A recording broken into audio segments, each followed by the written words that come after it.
Hey everyone, welcome back to my channel. So, anyone new who are watching for the first time, we explore the world of companies, coding, applications, and programming languages which made simpler, clear, so that you will be future focused. So, if you're someone who wants to stay ahead in tech and level up your skills and never miss out any opportunities, then you're in the right place. So, hit the subscribe and tap the bell icon and join our future ready community today. So, for today's video, we'll be discussing about the M3 job opportunities. So M3 is hiring for 2025. Actually, M3 is a program that which gives you the tech roles. So for what you'll do, if successful, you work with one of their clients as an M3 alumni, designing, building, testing, and manifesting scalable and stable of the applications. So what you need, like what is your eligibility means, you must have degree in computer science or related STEM subjects.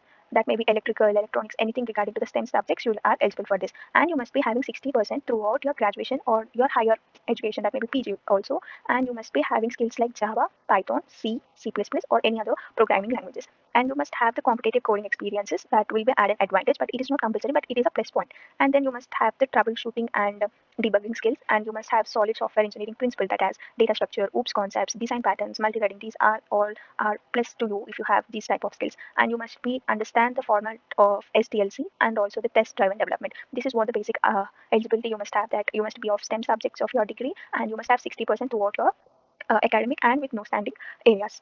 Okay, then how does this process goes on? Firstly, you'll be applying for this position. Then you must, if you're eligible, then you'll get an aptitude and coding assessment. Then you must clear that aptitude and coding assessments. Once you clear that, you'll be having communication assessment. After communication assessment, you'll having technical interview round, followed by that final interview round. So if you have been cleared all 5 stages, then you got selected and you join 3 to 12 weeks of their training period. And also after the training period, there will be also an assessment and the discussion session will be going on. If you are also clear that training assessment, then you'll be getting selected a placement job role that suits your uh, performance. So this is how it works. Then what you'll get, you'll be fully paid, and starting salary will be around 9 LPA and also 9 month salary increase. So you'll be having flexible packages and also ongoing trainings and support from them, so that you'll be better in demand skills.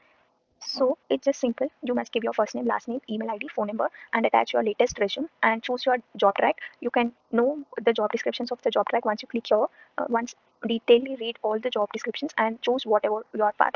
And also tell them where did you get this. It may be social media, it may be YouTube, anywhere. And if you are referred by a training or a company like through M3, then choose that or else keep that not applicable. Your gender, your date of birth, your Aadhaar card, and your state and your city, citizenship. And if you are doing PG, then give your details. If undergraduate, give your details here. And choose your coding language, what you have the most proficient. And then if you have any coding experience, then give them the details. And if you are working at any company, then also you can give the details and choose your job locations accordingly, and tell them if you are ready to relocate, just give yes or no. And if you have any disabilities, just let them know before. Attach your passport size and attach your experience certificates if you have, and then attach your disability certificate as well. Then agree to all those terms, and then just by submitting application, that's it. This is what M3, if you're qualified, you'll get the coding and aptitude assessment round. So this is all about the M3 graduate requirement. If you have any doubts, let me know in the comment section. I will tag this link in the description. Go check out and apply now.